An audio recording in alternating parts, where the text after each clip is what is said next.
Welcome to day 2 on composting week and food waste action week. So all this week we're bringing you videos on how to and why compost and how to make it easy and simple for you. So today we're looking at how you might arrange your compost heap. So this compost heap is made of wood and it's been handmade, and it's a compost heap that actually we inherited at HQ. So it was already filled, not by us. And I just wanted to talk a bit about what goes into the compost in terms of how you might layer it. So a compost heap is generally made up of greens and browns, and there are a variety of materials that fit into those categories.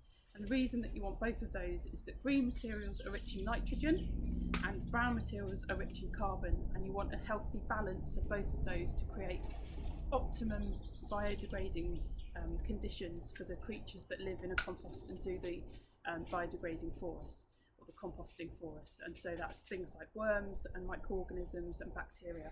So they need this optimum environment.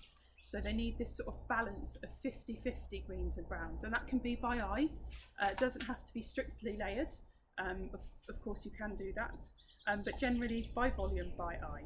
And so I've got a few examples here. You can see on the top here we've got a mixture of some seeds and some pine needles that have gone into it, and we've actually got some things growing out of it, so we're just going to see what these are.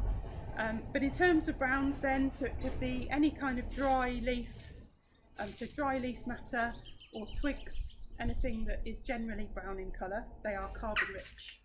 And then things that are green in colour, but usually by eye, so your grass clippings, they don't count as your greens, they're really nitrogen rich.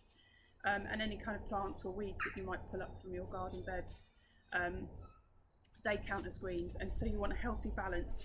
And then paper and card, that will count as browns, because that's your carbon, that's come from a tree, it's carbon rich. So when you're making a compost heap, you want to always be thinking 50-50 and not too wet.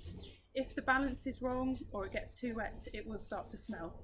And if you want to learn more, check out our masterclass, which is on this Thursday evening. You can book online, and also we can help with one-to-one design for your own composting systems. See you soon.